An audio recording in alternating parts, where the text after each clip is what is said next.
Ice Spice is currently at the top of the world. While her meteoric rise has definitely been nothing short of impressive, it has also raised a lot of eyebrows, from people accusing her of being an industry plant to others calling her music trash. The come up in the rap industry has been controversial. In this, we will explore her rise and the evidence that different sources have uncovered, showing that there's more than meets the eye in the rapper's instant rise. The rise of Ice Spice. This happened very fast for you. When did you, it seemed like over the last, 18 months? Is the blow? Isis Niger Gaston alias Ice has taken over the rap industry, from the blues, from making records with Nicki Minaj to Kanye West's daughter trying to impersonate her. The rapper already has a large influence in the hip-hop scene. However, such monumental success within a short period of time is bound to attract criticism, and Ice Spice has definitely been on the receiving end of a lot of backlash. While some claim that she is being pushed onto rap fans by music executives for profit, others claim that colorism has played a significant role in helping her shine. So, who is Ice Spice? How did she blow up from nowhere? And why is there so much controversy surrounding her come up? I blew up really, I would say summer 2022. I put out my first song March 2021. And then I did the On the Radar freestyle that has some momentum and stuff. And then the Munch trailer just went crazy. Ice Spice was born on the 1st of January, 2002, an African-American father and a Dominican-American mother in the Bronx, New York City, where she was raised in the Fordham Road neighborhood. Right from her childhood, there were already rap influences around her. Her dad was an underground rapper, which meant that she was exposed to rap from a very young age. However, in an interview with Billboard, Ice Spice admits that her father's career did not influence her to become a rapper. While I was growing up, I wasn't like my father's a rapper, so I'm going to be one too, she said. Apart from that, her parents would play soca, Latin pop, and hip-hop. Overall, her father's background as an underground rapper meant she constantly listened to the greats such as Jay-Z, 50 Cent, and Wu-Tang Clan. Interestingly, the rapper revealed that the hip-hop industry was never on her mind growing up. She wanted to pursue a different career. While on an interview on Hot 97, she revealed that she had her sights set on being an actress. I didn't really ever see myself being a rapper until I guess I got older, but I always wanted to be an actress. That was my first passion, right? And I even went to an acting class and everything. However, she would give up her dream early on in life because she was shy and intimidated by the older kids. But I was just so shy because I was 10 and all the kids, everybody else was teenagers and stuff. And I was just intimidated by them.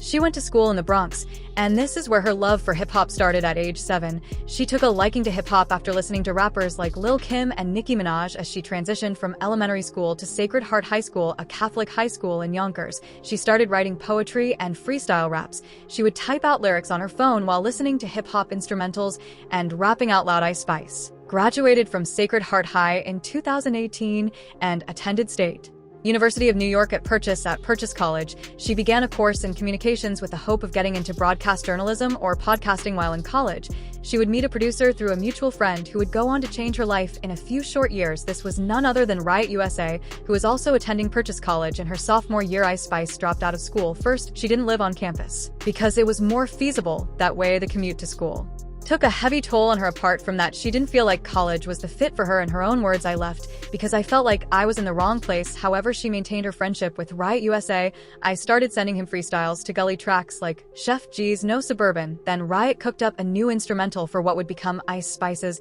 very first song, Bully Freestyle, which was released on SoundCloud in March 2021. There was only one way the female rapper was headed from here up, but before it was released, Ice had already started going viral. Her video doing the Busted Challenge went viral on Twitter, so when she dropped Bully Freestyle, she already had eyes on it. When Bully Freestyle dropped, it was quickly given recognition by Apple Music by being included in the new New York playlist. The first day I dropped it, it got playlist on a pretty big playlist, so I was just excited, and I just felt motivated, she said. In an interview, Ice began building a catalog with Riot's beats. They ended 2021 with the November release of No Clarity, which has since garnered over 2 million Spotify streams and over 10 million YouTube views. However, this is the beginning of the controversy surrounding her. While the song became very popular, judging by the number of views and streams it had garnered, one cannot help but notice is the like to dislike ratio on the video.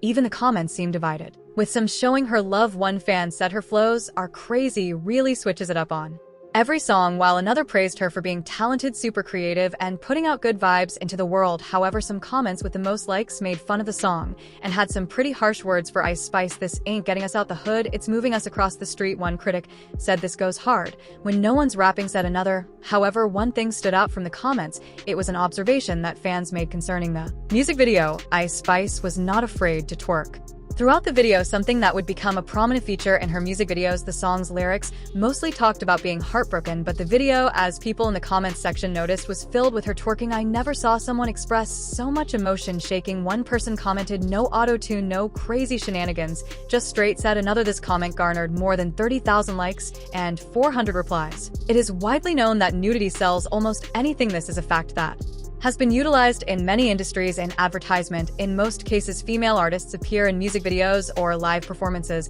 simply dressed in music. A 2011 study titled "Sexual Objectification in Music Videos" found that female artists were more sexually objectified than male artists. The study also found that female artists more often use dance and dress to appear sexually alluring than their male counterparts. It seems that Ice Spice's tactics in her music videos have been used by female artists for ages. Despite this, one would easily ask whether nudity helps viewers enjoy the music more. Even if it does, that would not really explain why people are flocking to listen to her music. Her music is being streamed on audio platforms in large numbers. Apart from that, many female artists have been doing this for many years, so it is nothing new. For example, Nicki Minaj at her song Anaconda, where she and all of her dances twerked throughout the music video. Therefore, Ice Spice's rise cannot be attributed to her music videos. In fact, judging from the comments section, she has been clowned more than praised. Because of this, while it may rack up views and get her publicity, it does not leave fans and critics coming back for more music. After the release of Bully Freestyle, she continued making more music, but would soon delete some of her music. According to her, she had faced a lot of hate online that she was even scared to put out music. In her own words, "Everybody started talking. I was actually nervous to put music out because people were talking so much. I started to realize that they were talking because the first song was received well. People only love you when nobody else does, really. But then once other people start to love you, people have to hate to balance it out." In early 2022, she released Name of Love and Euphoric. Both songs currently have more than 3 million views on YouTube, with the response from fans and the comment sections being largely positive. Her star would shine even brighter in May the same year when she performed on Off the Radar Radio. However, it was the following month that she really entered the spotlight. I was really trying to rhyme a word with Munch. And I just said Munch for like the first time.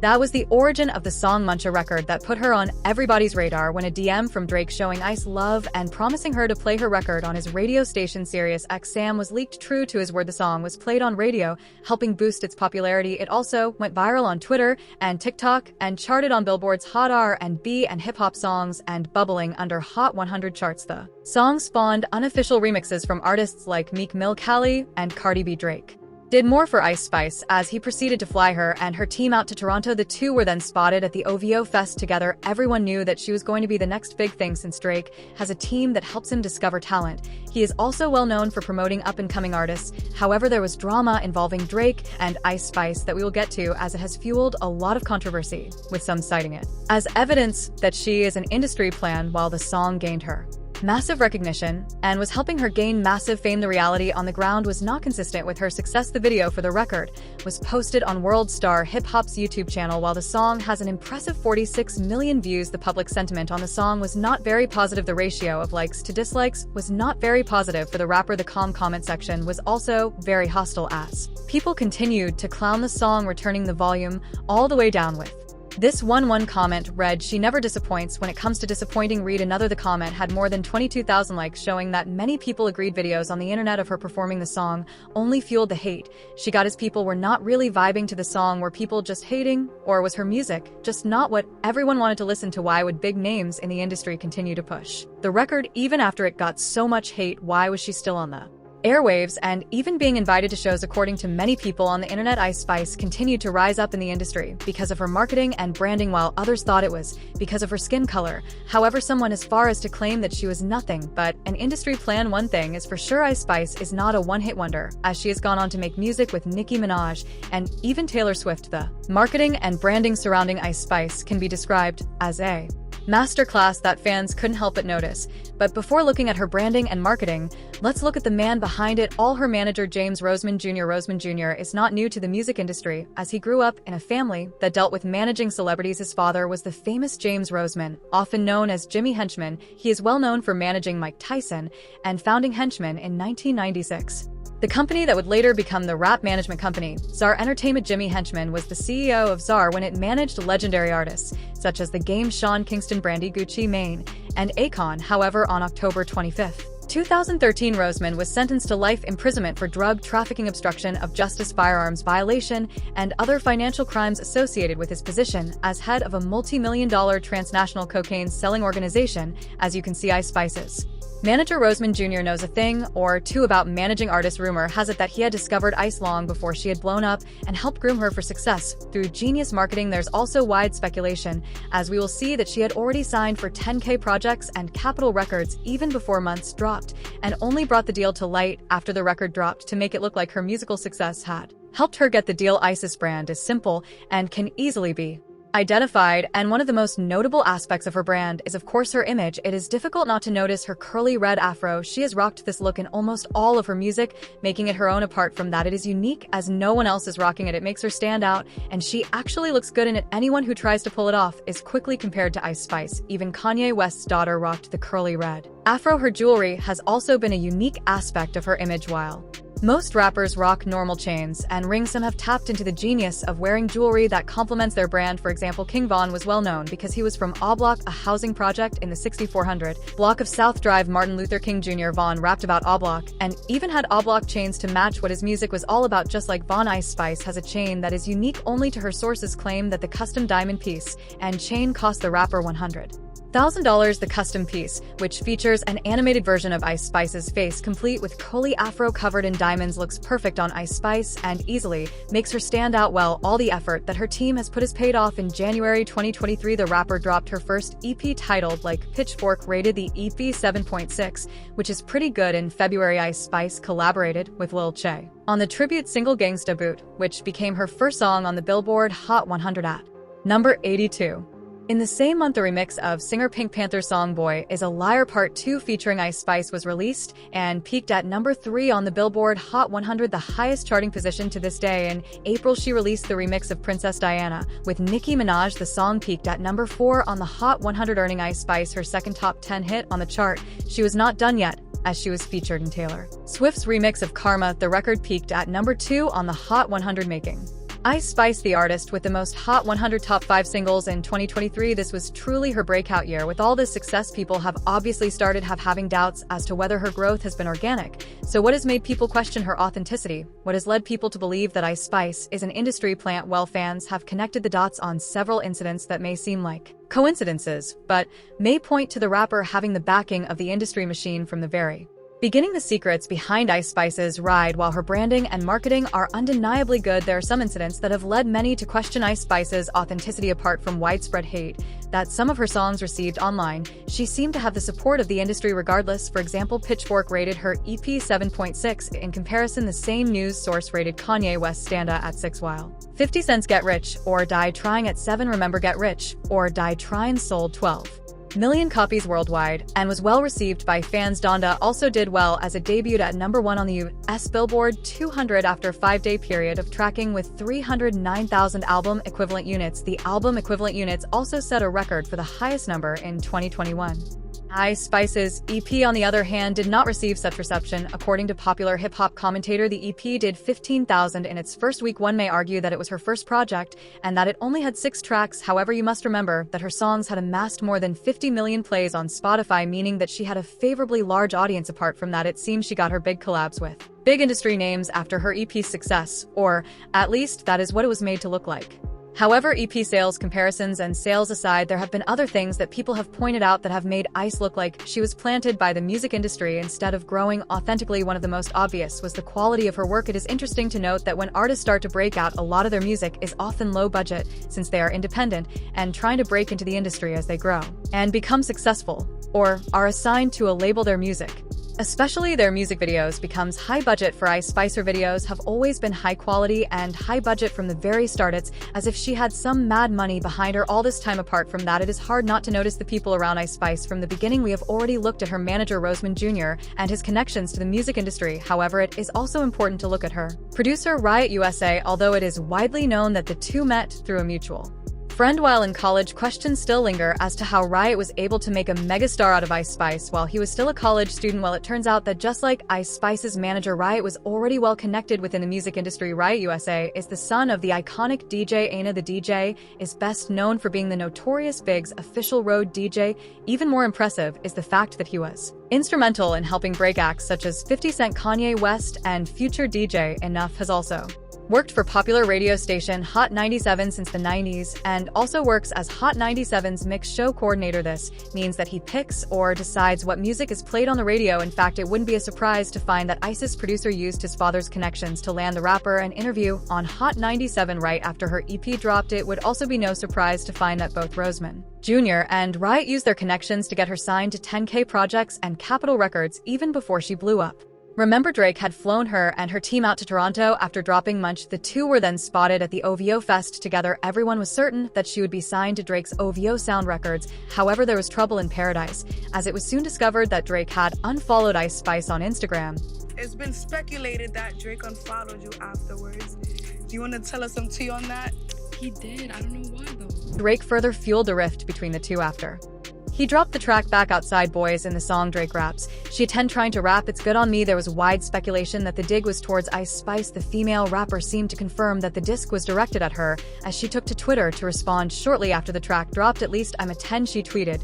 So, what sparked this rift between the two? One of the theories that have been floated around the industry was that Drake had tried to sleep with him. However, she quickly shut that down in an interview. According to her, Drake was always surrounded by pretty girls all day and knew how to act around them. Yeah, like, of course. I mean, he sees beautiful girls all day, you know what I'm saying? Like, to some, you know, it's like nothing to some people. Like, right. Some niggas know how to act around a baddie. You'd be surprised. So, if that was not the reason why had Drake dissed her, another rumor was that the Toronto rapper had tried to sign her to OVO Sound. However, when she got to Canada, it was discovered that she was already signed to another label. This information had not yet been made public. Remember, the two were together in Toronto in August. However, it was not until October that news broke out that Ice Spice had been signed to 10K Projects. In a deal worth $3 million, it may be possible that the rapper was already signed behind the scenes. Revealing the deal before she had blown up may have proven that she was indeed an industry plan. It is also important to look at her label because it also plays a big role in her success. 10K Projects is not just any other music label, it has connections to the most powerful people in the music industry. 10K Projects was founded by Elliot Grange in 2016. Elliot Grange is the son of Lucian Grange. If you do not know who Lucian Grange is, he is the chairman and CEO of Universal Music Group. He has even been referred to as the most powerful person in the music industry. Coincidentally, rapper 69 is also signed to 10K Projects. This is important as it will explain how Ice Spice got her feature with Nicki Minaj. It may be that the collaboration with the legendary female rapper was not because she is talented, but because she is connected to the right people.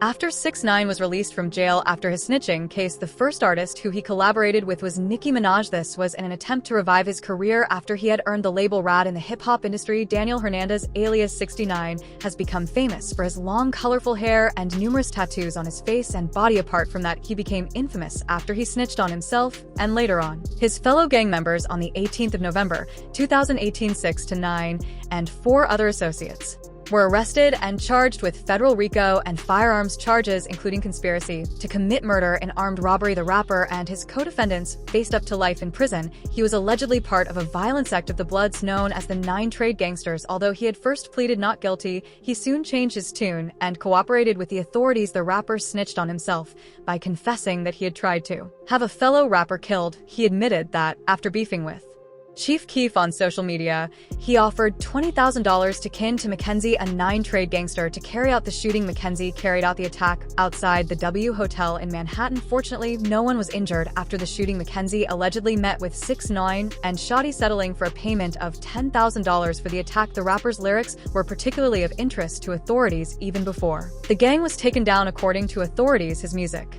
contained evidence of organized crimes and gang conspiracies. Prosecutors even played parts of 6ix9ine's breakout single Gomo during his testimony. At another point of the rapper's testimony, prosecutors played Kuda, which is a song Tekashi says he named after one of his friends with that nickname. Here, prosecutors even pulled up a transcript of the lyrics, as they deemed him damaged. The rapper did not only snitch on himself, but also had to take down other gang members to fulfill his end of the plea deal. The hip-hop star pointed out to prosecutors the gang members who appeared in the videos for his songs Gummo and Kuda. He also implicated his fellow gang members in various violent acts, including assaults and kidnappings. Due to his cooperation with the authorities, 6ix9ine got a lenient sentence. His cooperation meant that he wouldn't fully be prosecuted for any of his 9 charges. Instead, the rapper was given a sentence of 2 years. After his testimony, the rapper was released early due to concerns that he would be at risk in case of a COVID-19 outbreak in the prison. 6ix9ine's career seemed over after ratting out his homies. Everyone in the industry, from rappers to fans, did not want to be associated with him. Anyone who would make records with him would be hated as well. However, there are a few artists in the industry who are loved by everyone no matter what they do. Nicki Minaj is one such artist. She was bold enough to have the first collab with 6ix9ine after he was released from jail. And life continued as normal for her. Fans have slowly come to accept 6ix9ine back. Despite his clout-chasing antics, he still produces records that get millions of views on YouTube. So it is no surprise that Nicki Minaj was called up to collab with Ice Spice on Princess Diana. This was her first major collaboration, and Nicki was the perfect person to take her to the next level. Remember, she had just dropped her EP, which had done relatively well, but did that justify a feature from one of the hottest female rappers the industry has ever seen? Maybe. Nicki even referred to Spice as the princess of rap, but what is hard to ignore is the relationship between the collab and the record label that she signed months later. Ice Spice was even given a cosign by the Kardashians after she hung out with Kim and her daughter Northwest. Kanye West's daughter even rocked the curly red afro and posted a video on TikTok lip-syncing to the rapper's verse on Pink Panther's Boy is a Liar Part 2. Although Kim was quick to delete the video, Ice Spice had already been introduced to the Kardashians' massive fan base. In fact, the fact that she deleted the video led to it being shared even more widely. Another factor that has led many to speculate that Ice Spice is an industry plant is DJ Akademiks constantly talking about her. Granted, Ice Spice is a star in hip-hop circles right now, and with Akademiks being a hip-hop commentator, he talks about who is or what is trending. However, when you do a little digging, you'll notice that there are a few layers to peel back. Apart from constantly talking about Ice Spice on his streams, Akademiks may have a behind-the-scenes deal with the rapper's record label to constantly keep her on people's minds. Although DJ Akademiks did not reveal this directly, he revealed in an interview that 10K Projects had hired him for a similar project, but this time it was with 6ix9ine. According to Akademiks' Elliot Grange, 10K Projects owner approached him and asked him for advice on how to make 6ix9ine popular again after he had become an outcast. 6ix9ine went from a rapper who was on the brink of being shelved and dropped on a label. It's 10K Projects. He wanted my advice. He said, what do you think we should do? Akademiks advised the music executive to put 6ix9ine's song Gubber out and then put him on interviews to explain his side of the story. However, as Akademiks narrated in the interview, no one in the hip-hop industry wanted anything to do with the rapper. He had become an outcast. Only one man would do the job. Only one man could give 6ix9ine a platform to begin his journey to redemption. That man was none other than DJ Akademiks. They called me back 5-6 days later. We tried to get him an interview with everybody for him to explain his side. Nobody wants to do it. I said, what? That's our song. Nobody wants to touch it with a 10 feet. Elliot then asked DJ Akademiks to give 6ix9ine the interview. Akademiks must have been paid good money by 10K Projects because he eventually gave 6ix9ine a platform. Now this ties in perfectly with Ice Spice, since she is part of 10K Projects. It would be no surprise if DJ Akademiks was constantly making her a topic of conversation because he was being paid by 10K Projects. If she has access to rappers like Nicki, who helped 6ix9ine get his career back on track, then she most definitely had access to Akademiks' influence in the hip-hop industry. There you have it. These are the reasons why many people in the industry do not believe that the rise of Ice Spice is as organic as people want it to seem. Although there is no denying that she is getting millions of views and plays across various platforms, there are still doubts about her come up. According to them, there is something fishy about how she became an instant hit almost from nowhere. But you be the judge. Do you think that Ice Spice is an industry plant, or has her growth been organic? The bigger question is whether or not the rapper will sustain this in the long run, or will she fall off?